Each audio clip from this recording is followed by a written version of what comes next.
Good morning. If we haven't met, my name's Toby Severe, and I'm currently serving on session as one of your elders. If you are willing and able, would you please rise for the reading of God's Word? Our reading this morning is from the book of Luke. In those days, Caesar Augustus issued a decree that the census should be taken of the entire Roman world. This was the first census that took place while Quirinius was governor of Syria, and everyone went to their own town to register. So Joseph also went up from the town of Nazareth in Galilee to Judea, to Bethlehem, the town of David, because he belonged to the house and line of David. He went there to register with Mary, who was pledged to be married to him and was expecting a child. While they were there, the time came for the baby to be born. She gave birth to her firstborn, a son. She wrapped him in clothes and placed him in a manger, because there was no guest room available for them. And there were shepherds living out in the fields nearby, keeping watch over their flocks at night. An angel of the Lord appeared to them, and the glory of the Lord shone around them, and they were terrified. But the angel said to them, "Do not be afraid. I bring you good news that will cause great joy for all the people. Today in the town of David, a Savior has been born to you. He is the Messiah, the Lord." Thank you, Toby. Y'all can have a seat. If we haven't met, my name is Wes Trevor, and one of the staff members here, and get to work with our young people, and it's an honor to get to be with all of you this morning. I hope that you all had a fantastic Christmas celebration, and that we get to be here. Oh, someone's really excited about their Christmas celebration. They got what they wanted off the list. This morning, as we engage in our lessons and carols, we'll be looking at 3 snapshots of this story that we know so well. An opportunity to maybe look at the story from new vantage points. And we're always encouraged to continue to engage Scripture, because every time we read it, the Spirit will give us the opportunity to see it in new lights. So even though we have heard this story many, many times, I'm going on 4 decades of hearing this story. The hope is that we'll be able to hear it in new light this morning. And so our first snapshot comes from Luke's Gospel in chapter 2. And the primary lens in which I want us to be able to see this story is through the lens of the census. This is often a part of the passage that we just kind of read through to get to the good stuff, right? We want to get to shepherds and we want to get to swaddling cloths. But this opening set of verses that Caesar Augustus has called a census actually creates quite a backdrop for what is going on in this story. This is mandated at an empire level. The Roman government has required all those that they govern to register so that they can make sure they get all of their taxes. This is primarily about having your name in a book so that they can collect and make sure that you are giving what you owe to the empire. But in an unusual kind of allowance, in a government that would have been very heavy-handed and demanded quite a bit, they actually allow for a Jewish tradition. Instead of having to register in the town you lived, you had the ability to go back to the land of your people, your lineage. And so Joseph has the opportunity to leave where he is living and head back to the town of his family line, Bethlehem, David's city, where we know this king that Israel had needed and wanted had come from. And what's interesting is likely Mary is not required to go with Joseph. He's the one who has to register. But as is likely in 3rd trimester, they don't want to be apart. And as someone who has a December baby, I certainly would not have wanted to be away from my wife this close to the birth date. And so Mary comes along in all of her discomfort and all of the challenge as they make this journey to Bethlehem. This census is really an empire-driven disruption. It is creating dissonance and it is creating tension in the story. They don't just get to stay home. They have to travel, and they don't have to wait for Southwest to make sure they get their act together. They are going to travel by foot and likely by donkey. The ability to give some relief to his pregnant wife. Joseph gives the accommodation of a donkey. But this really is not ideal. This is not the kind of season that you want to be engaged in as you're getting ready to welcome this child, let alone with all the fanfare that Joseph and Mary are expecting with this young baby. They know who he is. And they're going to have this moment. And it's a moment of chaos. That's what's in the background of the story. They have been temporarily displaced. I think a phrase that we use often around this season of hustle and bustle could be applied to what is happening in Joseph and Mary's life at this moment. It's full of unfamiliarity, travel pressure, and being displaced.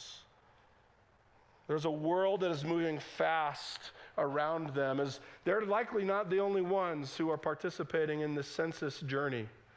Others around the region are moving as well. The world is moving fast with little awareness to what is going on and what God is doing amongst them. And our first takeaway from this snapshot is in the midst of chaos, God meets his people with simplicity. Jesus is expected to be a warrior king. He's supposed to enter the world with great celebration and fanfare. They're expecting the next David to show up. Shouldn't he have some kind of parade? Shouldn't there be some kind of moment of saying, here he is, everyone should celebrate? And instead, this baby child, this king, who doesn't have at this point the reach and the resources of the Roman Empire, who leads with power, might, and force. Instead, Jesus enters the way that he would lead the rest of his life and his ministry, seemingly powerless, non-threatening, at times seeming to be helpless. And so he enters the story the way that God intended, an extraordinary God living in extremely ordinary circumstances. In a crowded and chaotic world, God did not withdraw. He came near in the simple and ordinary way. And now we'll sing in response to this truth, that God meets us in the simple places. So our second snapshot fast forwards a bit in the story. The moment of the star, the moment of the manger have passed. And immediately, Jesus is faced with danger. He's faced with evil. Let me see if this sounds familiar to you. A Jewish family is uprooted and displaced from their home due to a ruling power's threat against them. They flee to Egypt, and they await for a time where they are able to return home. This should sound familiar if you're familiar with the story of the people of Israel, because each of these moments are a part of their story, where they have had to wait, where they have had to flee, and where they have been uprooted from their place. And so early on, Jesus' life, his personal life, is reflecting the story of the very people he has come to save. And this is intentional. He wants to be able to experience what his people have experienced. But let's talk about why this is happening. This guy, Herod, he is an evil man. And he has a plot to undo the story that we have all come to love.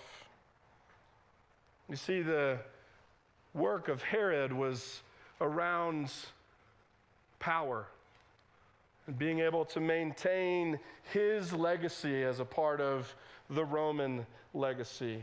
And he would do anything to protect that. So at first, he tries to convince the Magi, those who have visited with gifts, to come and see Jesus so that he actually can end that life. And in a supernatural move, God tells those wise men to not follow Herod's plan. So instead, Herod goes to plan B. I know, if I can't take him out, how about I just take them all out? And in a moment of state-sponsored violence, he makes a decree to eliminate all males under the age of 2. If we were to put that in today's moment, we would be absolutely appalled that this is what is going on. Yet this is the length in which Herod is willing to go. And let's call it what it is. It's evil. It is sin. And so early on in his life, Jesus is faced with the very thing that we are faced with. He has to experience the brokenness of the world. He has to overcome what is going on with evil in and around him. And so, just as his people had experienced, Jesus becomes an exile to Egypt, being displaced, being moved. And through this, God enters the story not being protected from the suffering of the world, but exposed to it. This also allows for Jesus to participate in the work of so many of the Old Testament authors, especially the prophets, of saying, I want you to look back. I want you to know your story. I want you to know where you come from. And I am going to be living this out. But this time it's different. This time I am going to save you once and for all. Just watch. But I have experienced what you have experienced. And I will live in a way where this evil, this darkness will be overcome. And there will be victory. Jesus is living this story, and he is fulfilling what is expected of him as our King. So God enters the chaos, but he is not overcome by it. He is the one who is overcoming darkness and evil. So now may we have an opportunity to respond in song with Come Thou Long Expected Jesus. And our final passage this morning once again comes from Luke chapter 2. When the angels had left them and gone into heaven, the shepherds said to one another, let's go to Bethlehem and see this thing that has happened, which the Lord has told us about. So they hurried off and found Mary and Joseph and the baby who was lying in the manger. And when they had seen him, they spread the word concerning what had been told them about this child, and all who heard it were amazed at what the shepherds said to them. But Mary treasured up all of these things and pondered them in her heart. The shepherds returned, glorifying and praising God for all the things that they had heard and seen, which were just as they had been told. This is quite possibly my favorite part of this Christmas narrative, because within the texts we see that Jesus has come to a very specific group of people. If you know anything about shepherds, they would not typically be who you would pick for your team first. These are outsiders. They spend most of their time with sheep. They're out in the wilderness, in the elements. They've been in the coldest days, in the warmest of all of the seasons. They tend to be loners. They tend to not have good bathing techniques. And so whenever they enter into society once again, they are experienced in a way that most of the time offends. And yet, who does Jesus declare himself to first? The shepherds, the outsiders, the ones that we would not approve of. This is also reflected in what John talks about in his gospel in the first chapter, when he says that the Word became flesh and dwelt among us. I really prefer the way that Eugene Peterson puts it in the Message, because it just hits home. That Jesus became flesh and blood and moved into the neighborhood. And who were his first neighbors? The shepherds. The word for dwell or to move could also be understood in the original Greek as he pitched his tent among them. What an image. That he would have the opportunity to set up shop in our neighborhood because he loved us so much. The incarnation, this moment where the baby is born and put in the manger, is God's full identification with us as humanity. He is no longer distant, but he is among us. He is one of us. He is flesh and blood. And now he is enforcing the values of his upside-down kingdom. Even from the beginning, he is welcoming those that we probably would never choose to welcome as our first choice. And he says, this is the way of my kingdom.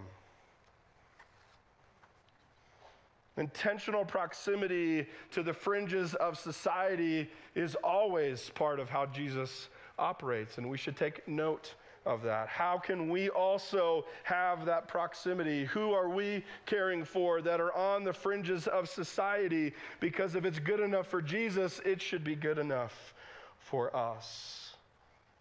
But there's something going on in this encounter with the shepherds. This witness, this moment is leading to good news being declared. And so once again, we see God being found in ordinary places by ordinary people. And this is good news. But there are three distinct kind of postures that the shepherds have in this moment. We look at verse 15, this idea of let us go straight to Bethlehem. These shepherds, who live primarily in darkness, have just had their night sky lit up by the holy hosts of angels. And their first response is, we should be obedient and we should go. The first posture is to go. The shepherds feel the pull of God's activity in their life, and they move. They don't wait. They don't make a to-do list.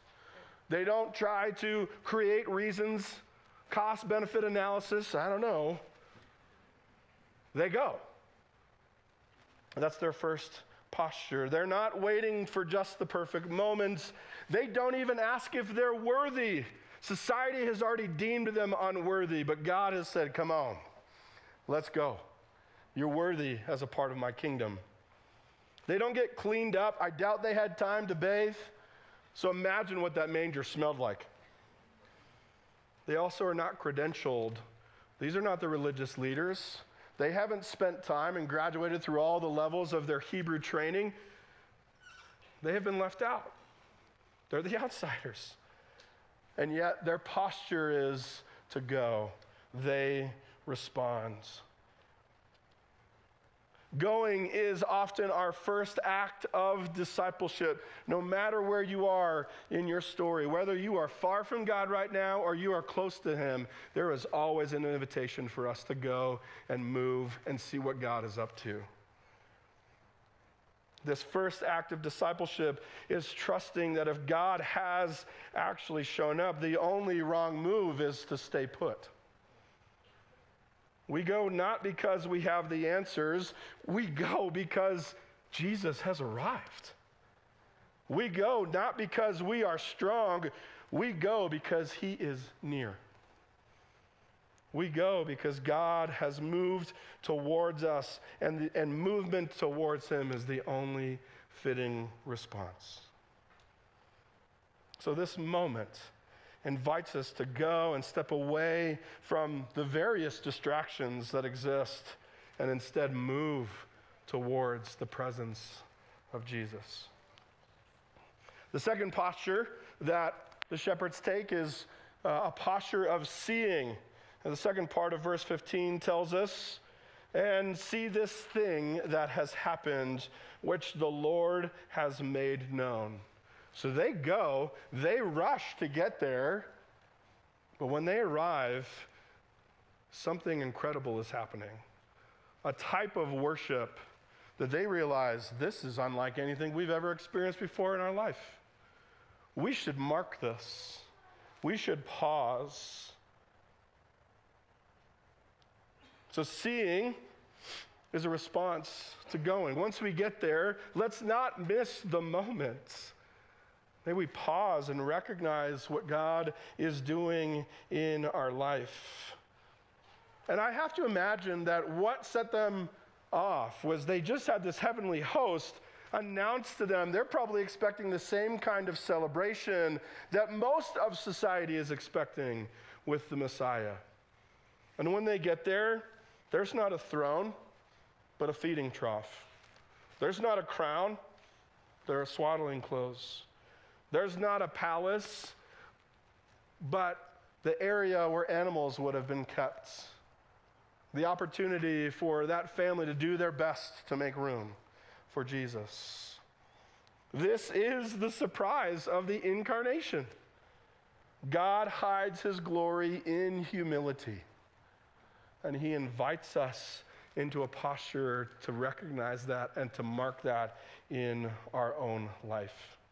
I will admit, God's presence is not always obvious. But when it is made clear,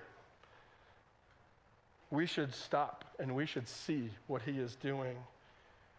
And God does make himself available to those who are seeking him and looking for him. To see Jesus is to recognize that God is not far off. He is with us. God has not forgotten us. He has arrived. He has not abandoned us. In fact, quite the opposite. He has moved into our neighborhood. The season invites us to see, to open our eyes to what God is doing right here, right now, among us, his ordinary people. And the third posture that the shepherds have is one of rejoicing. Verse 20 reminds us that the shepherds returned after they had had this encounter, and they were glorifying and praising God. They're amped up. They're excited. We have just encountered something miraculous, and now we're going to tell everyone. Now, if based on what I know and the often viewed version of The Chosen that we've seen around here, one of the most poignant moments, if you have seen this scene, is when the shepherd boy experiences Jesus in the manger, and he can't help but run to tell everyone what he has seen and the miraculous experience that he has just had. And I'm not about to tell you that every moment of every day we need to be in this posture of we have to run and tell about Jesus. We can't always be excited. But when we have the opportunity to talk about what God has done in our life, we should not ignore that. The Apostle Paul likes to use this phrase to go and bear witness to what God has done in your life. This is what the shepherds are doing. And so encounter leads to proclamation, and finding Jesus leads to rejoicing, not because the world is suddenly perfect, but because God is now with us. Rejoicing does not deny the reality of the brokenness in this world, but it does defy it. Instead, it is a posture of worship in a world that is full of wounds. It is hope in a world that still hurts.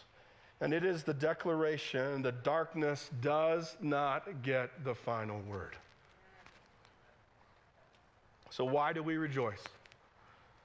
Because God came near in the person of Jesus. That is worth rejoicing. We rejoice because nothing, not chaos, not threat, not evil, not darkness, nor distance can keep him from loving us and pursuing us.